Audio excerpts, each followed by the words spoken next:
শীত চলে যাবার আগে ফুলকপির এই বিরিয়ানি স্বাদের রেসিপি না বানালে আফসোস থেকে যাবে। তবে চলুন আমরা আমাদের আজকের এই ফুলকপি রেসিপিটি আপনাদের দেখাই। ফুলকপিগুলোকে কেটে নিয়ে হালকা আমি গরম জলে নুন দিয়ে একটু ভাপিয়ে নিলাম। এবার মিক্সি জারের মধ্যে নিয়ে নিলাম আমি কিছু পরিমাণ পোস্ত, কাজু বাদাম, কিশমিশ,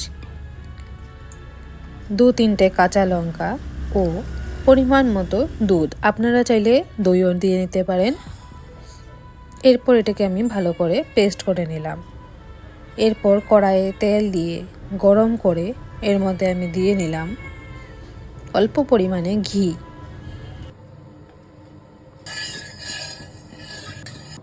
তেল গরম হয়ে গেলে এর মধ্যে আমি দিয়ে নিলাম অল্প পরিমাণে নুন ও হলুদ গুঁড়ো।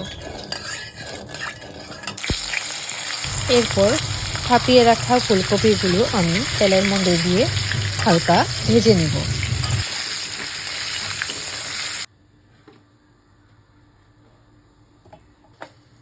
এরপর তেলে সম্বার দেওয়ার জন্য নিয়ে নিলাম গরম মশলা, তেজপাতা, দারচিনি, কটা শুকনো লঙ্কা, এলাচ ও গোলমরিচ। গরম মশলা থেকে হালকা মিষ্টি গন্ধ বেরিয়ে এলে এর মধ্যে আমি দিয়ে নেব গোটা জিরে।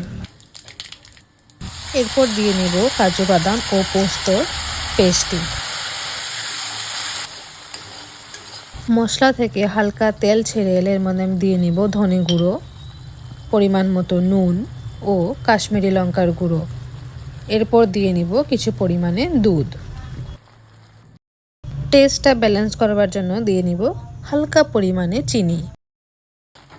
এবার দেখুন মশলা থেকে জল শুকিয়ে এসেছে, তবে এটা হালকা পরিমাণে সবুজ রং হয়েছে। সেটা কেন হয়েছে এটা আপনাদেরকে জানতে হলে কমেন্ট করতে হবে, সিক্রেট। এরপর আমি দিয়ে নিলাম ভেজে রাখা ফুলকপিগুলো।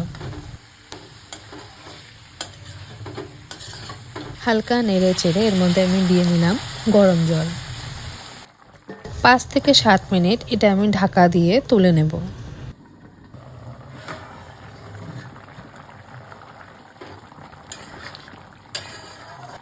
এরপর আমি দিয়ে নিলাম পরিমাণ মতো গোলাপ জল। আপনারা চাইলে কেওড়া জলও ইউজ করতে পারেন।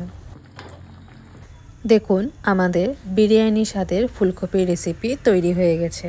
কেমন হয়েছে অবশ্যই আপনারা জানাবেন এবং অতি অবশ্যই চ্যানেলটি সাবস্ক্রাইব করে রাখবেন।